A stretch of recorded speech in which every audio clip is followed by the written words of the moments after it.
عزو سلامتنا تقبلوا كل قرنات عالم تركبوا تخطاتلتنا أبالات سدرابيت قلم قوانقوا زخونكم تعذبتنا انبار لومود كم تلمود نايلوم تخرس حابت زينا الحزنا قريبنا لكم لنا نابت فلام زينا كنبل ኣብ ቻተም ሃውስ ዝተኻየደ ዘተ ናይ ኤርትራ መርገፂ ተቃያየር ምዃኑ የመልክት ተባሂሉ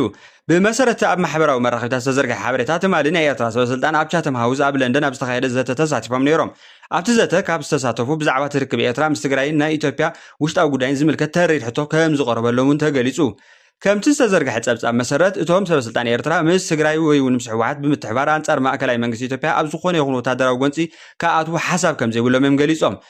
بتوسخ دما قند قدامነት ዶብ ኤርትራ ሉዓላውነታ ምሕላው ምዃኑ እንተዳ ኣብ ሰሜን ኢትዮጵያ ሓድሽ ጎንፂ ተላዒሉ ድማ ካብ ምክልኻል ደቦም ወጻኢ ተሳትፎ ከም ዘይህልዎም ከም ዝገለጹ ተሓቢሩ ዘሎ እዚ ዝተባህለ መርገጽ እንተዳ ኣብ ወግዒ ዝተወከለ መልእኽቲ ተባሂሉ ክውሰድ ኮይኑ ኤርትራ ኣብ ሰሜን ኢትዮጵያ ክልዓል ዝኽእል ሓድሽ ጎንፂ ናብ ውሽጣ ከይዝርጋሕ ብምሕሳብ ጥንቃቐ ዝመልኦ ኣቀራርባ ትኽተል ከም ዘላ ዘመልክት ክኸውን ከም ዝኽእል ድማ ይግመት ብኻልእ ወገን ግን እዚ ጉዳይ ኣብ ፖለቲካ ቀርኒ ኣፍሪካ ኣዝዩ ዘካትዕ ስለ ዝኾነ ዝተፈላለዩ ወገናት ዝተፈላለዩ ትርጉም እዮም ዝህብዎ ዘለው ገሊኦም እዚ ከም ምልክት ምቅያር ኣቀራርባ ይብልዎ ካልኦት ድማ ከም ዲፕሎማሲያዊ መልእኽቲ ናብ ዓለም ማሕበረሰብ ይቆጽርዎ ኣለው ብወገን ትግራይ እውን እዚ ዓይነት ዜና ዝተፈላለዩ ግብሪ መልሲ ኣስዒቡ ዘሎ ገሊኦም ኣብ ማሕበራዊ መድረኻት እቲ ዝተባህለ መረጋገፂ ናይ ፖለቲካ ስልቲ ይብሉ ካልኦት ድማ ኣብ ቀጻሊ ርክብ ኣብ ከባቢ ዝፍጠር ለውጢ ክህሉ ከም ዝኽእል እዮም ዝግምቱ ዘለው ኣብ እምነ ሓይሊ ዝተረኸበ ጥንታዊ ቅርሲ ንታሪኽ ኤርትራ ሓድሽ ምዕራፍ ክኸፍት ይኽእል ተባሂሉ ኣብ ዞባ ደቡብ ንኡስ ዞባ እምነ ሓይሊ ካብ ዓዲ እግሪ መኸል ዝተኻየደ ጥንታዊ ዳህሳስ ኣብ ታሪኽ ኣርኪኦሎጂ ኤርትራ ኣገዳሲ ረኽበት ከም ዘመዝገበ ተሓቢሩ እታ ዓዲ ካብ መንደፈራ ዳርጋ 9 ኪሎ ሜትር ርሒቓ ትርከብ ብመሰረት ሓበሬታ ኣብቲ ቦታ ክልተ ዓስከርን ሰባትን ከምኡውን ጥንታውያን ኣቑሑት ከም ስዑናት መጋየፅታት ካልኦት ኣርኪኦሎጂካዊ ቅርስታት ተረኺቦም እቶም ናይ መጀመርታ ትዕዝብቲ ኣቀባብራ ዓስከረን ናብ ቅድሚ ምእታው ክርስትና ኣብ ኤርትራ ዝነበረ ዘመን ክጠቅም ከም ዝኽእል ተገሊጹ ዘሎ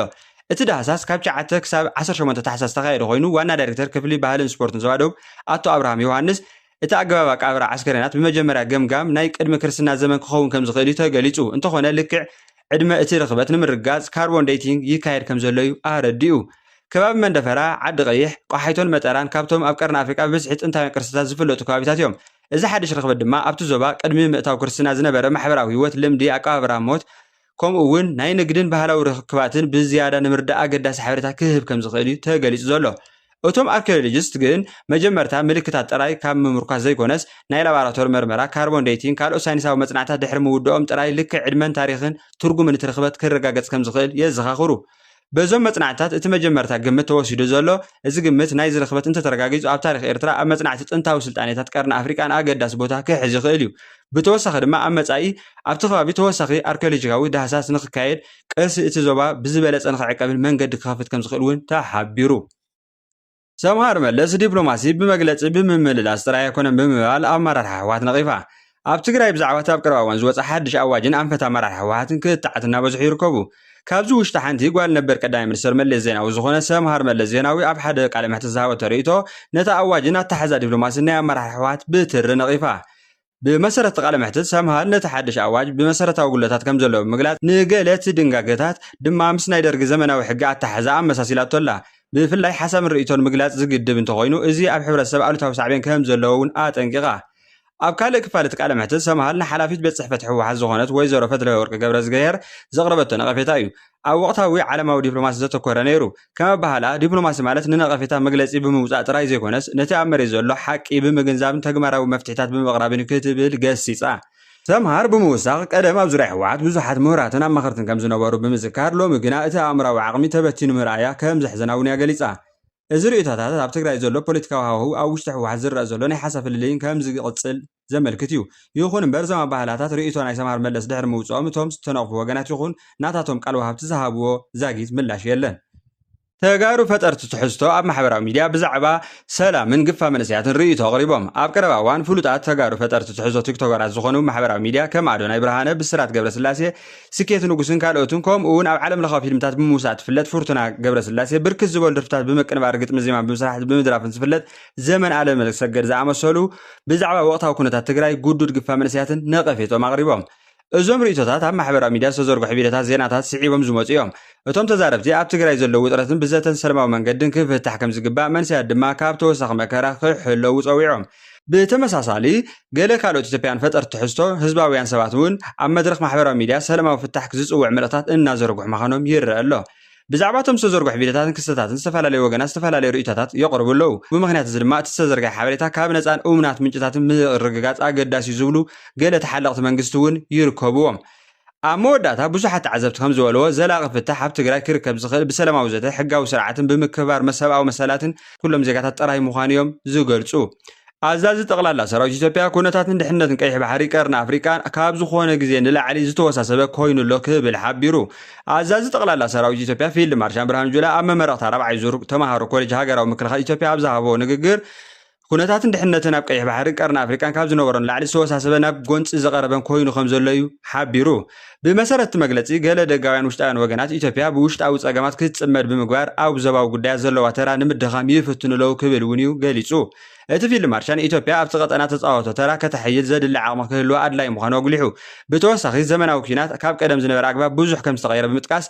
ኣብ ስትራቴጂካዊ ትምህርቲ ዝተመረቑ ኣዘዝቲ ሰራዊት ሓድሽ ዓቕሚ ከም ዝውስኹ ተስፋ ከም ዝገብር እውን ኣፍሊጡ እዚ መደረ ኣብዚ እዋን ኣብ ቀይሕ ባሕርን ቀርኒ ኣፍሪቃን ብዙሕ ጂኦፖለቲካዊ ውድድር ዝረኣየሉ ዘሎ ግዜ ምምፅኡ ኣብቲ ዞባ ዘሎ ውግኣት ውሽጣዊ ፀገማትን ሃገራዊ ውድድርን ናይ ዓበይቲ ሓይልታት ብዛዕባ ድሕነት ቀጠና ሓድሽ ሕቶታት ከላዕል ይኽእል እዩ እውን ተባሂሉ ኣሎ ብተመሳሳሊ ተዓዘብቲ ዞባዊ ፖለቲካ ዘላቒ ርግኣት ክርከብ እንተኮይኑ ወተሃደራዊ ምድላዋት ጥራይ ዘይኮነስ ዲፕሎማስን ዘተ ምትሕባርን ኣብ መንጎ ሃገራት እውን ኣገዳሲ ምዃኑ እዮም ዝገልጹ ኣብ ድሬዳዋ ንኣቡኡ ብጭካነ ዝቐተለ ተኸሳሲ ብሞት ተፈሪዱ ተሓባባሪኡ እውን ን20 ዓመት ማእሰር ተቐፂዑ ኣሎ ኣብ ከተማ ድሬዳዋ ኣብ 2024 ዓ.ም ዝተፈጸመ ዘስካሕክሕ ገበን ቅትለት ብቤት ፍርዲ መወዳእታ ውሳነ ተዋሂቡ ኣሎ ብመሰረቱ ውሳነ ህይወት ወላዲ ኣቡኡ ብምቕታል ቀንዲ ተኸሳሲ ዝነበረ ብሞት ክቕፃዕ ተፈሪዱ ኣብቲ ገበን ተሓባሪ ዝተባሃለ ወሰብ ድማ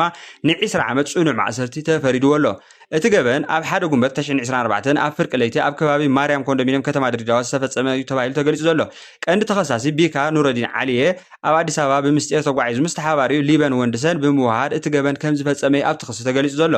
ከምቲ ምርመራ ፖሊስ ዘሪኦ እቲ ቅትለት ብምኽንያት ርስቲ ሃብቲ ቡኡ ክረክብ ብዝነበሮ ሓሳብ ከም ዝተፈጸመ ተገሊጹ ብድሕሪ እቲ ገበን ካብቲ ቦታ ናብ ኣዲስ ኣበባ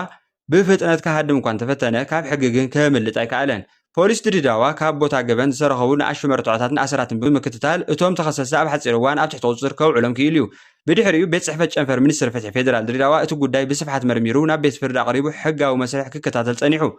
ኣብ 25 ሰነ 2018 ዓ.ም በቆጻጸራ ግዕዝ 4ይ መጋባያ ገበን ላዕለዋይ ቤት ፍርዲ ፌደራል ድሬዳዋ ነቲ ጉዳይ መወዳእታ ውሳነ ሂቡ ብመሰረት ቤት ፍርዲ ቀንዲ ተኸሳሲ ቤካ ኑረዲን ብሞት ክቕፃዕ ከሎ ተሓባሪኡ ሊበን ወንድሰን ድማ ን20 ዓመት ጽኑዕ ማእሰርቲ ክቕፃዕ ተወሲኑ እዚ ጉዳይ ኣብ ማሕበረሰብ ብሰንኪ ሃብቲ ወይ ርስቲ ዝፍጸሙ ከበድቲ ገበናት ዘለዎ ሳዕቤን እንደገና ኣስጋኢ ክኸውን ገይሩ ኣሎ እቲ ቤት ፍርዲ ዝሃቦ ብርቱዕ ፍርዲ ድማ ኣብ ፍጹም ጭካነ ዝተፈጸሙ ገበናት ሕጊ ብጽኑዕ ከም ዝትግብር ዘርኢ ምዃኑ ተዓዘብቲ ይገልጹ ይኹን እምበር ናይ ሞት ፍርዲ ኣብ ዓለም ኣብ መንጎ ሕጋውያን መሰላት ደቂ ሰባትን ዝሰርሑ ትካላት ክሳብ ሕጂ ዘካትዕ ጉዳይ እዩ ገሊኦም ከም መከላኸሊ ከበድቲ ገበናት ክርእይዎ ከለዉ ካልኦት ድማ ብዕድመ ልክዕ ማእሰርቲ ክትካእ ይግባእ ኢሎም ይማጎቱ ኣብ ዶብ ሱዳን ኢትዮጵያን ውግእ ይሕይል ኣሎ ኣብ ዶብ ሱዳን ኢትዮጵያን ዝርከብ ከባቢ ኩርሙክ ኣብ ዝቕንያት ብርቱዕ ወተሃደራዊ ጎንፂ ከም ዝተወልዐ ይግለጽ ኣሎ ብመሰረት እቲ ናይ ኣናዶል ማዕከል ዜና ጸብጻብ ሰራዊት ሱዳን ነታ ኣብ ዶብ ምብራቅ ግዛኣት ብሉ ናይል ትርከብ ስትራቴጂካዊት ከተማ ኩርሙክ መሊሱ ንምቁፅጻር ሰፊሕ ወተሃደራዊ መጥቃዕቲ ከም ዝጀመረ ሓቢሩ ኩርሙክ ምስ ክልል ቤንሻንጉል ጉሙዝ ኢትዮጵያ ትዋደብ ብምዃና ብጂኦግራፊ ኣቀማምጠን ብወተሃደራዊ ጠቓምነታን ኣገዳሲት ከተማ ኮይና ትቑፀር እዚ ድማ እቲ ጎንፂ ኣብ ውሽጢ ሱዳን ጥራይ ከይተደረተ ናብ ደቡብ ጎረባብቲ ሃገራት እውን ተጽዕኖ ክፈጥር ዝኽእል ምዃኑ የመልክት ከምቲ ዝተገልጸ እቲ መጥቃዕቲ ዝተፈነወ ድሕሪ ኣብ መንጎ ሰራዊት ሱዳንን ሓይሊ ቁልጡፍ ደገፍን ከምኡ እውን ምስ ምንቅስቓስ ሓርነት ህዝቢ ሰሜን ሱዳን ዝተኻየደ ብርቱዕ ውግእ እዩ ምንጭታት ሰራዊት ሱዳን ከም ዝበልዎ ሰራዊቶም ኣብ ወሰናዊ ኩርሙክ ንሰዓታት ዝቐጸለ ውግእ ኣካይዶም ኣብ ቅድሚ መስመር ንዝነበሩ ሓይልታት RCF ንምድሓር ይፍትኑ ምህላዎም እዮም ዝሕብሩ ብመሰረት ጸብጻብ ኩርሙክ ካብ ወርሒ መጋቢት 2026 ጀሚራ ኣብ ትሕቲ ቁፅጥር ጥምረት RCFን ምንቅስቓስ ሓርነት ህዝቢ ሰሜን ሱዳንን ጸኒሓ እያ ሕጂ ድማ ሰራዊት ሱዳን ነታ ከተማ መሊሱ ንምቁፅጻር ዝካየድ ዘሎ ወፍሪ ሓደ ካብቶም ዓበይቲ ወተሃደራዊ ስርሒታት ኮይኑ ኣሎ ብዙሓት ተንተንቲ ዞባዊ ጸጥታ ኣብ ከባቢ ኩምሩክ ዝካየድ ዘሎ ግጭት ናብ ዶብ ኢትዮጵያ ብጣዕሚ ስለ ዝቐርበ እንተዳኣቱ ውግእ ተናዊሑ ናብቲ ዶብ ክዝርጋሕ ወይ ድማ ኣብቲ ከባቢ ዘሎ ህዝብታት ንስደትን ድሕነት ፀገም ከስዕብ ከም ዝኽእል እዮም ዝግምቱ ብፍላይ ኣብ ክልል ቤንሻንጉል ጉሙዝ ኣብ ዝሓለፉ እዋናዊ ብውሽጣዊ ፀገማት ጸጥታን ከጋጥም ስለ ፀንሐ ኣብ ዶብ ዝውላዕ ውግእ ተወሳኺ ፀቕጢ ክፈጥር ይኽእል ዝብል ስጋኣት ኣሎ ብኻልእ ወገን ግን ክሳብ ሕጂ ኣብ ወገን ኢትዮጵያ እቲ ግጭት ናብ ውሽጣዊ ግዛኣታ ከም ዝተሰገረ ወይ ድማ ኣብቲ ዶብ ዘሎ ቀጥታ ወተሃደራዊ ምንቅስቓስ ከም ዝተፈጸመ ዘረጋግጽ ወግዓዊ መግለጺ ኣይወፀን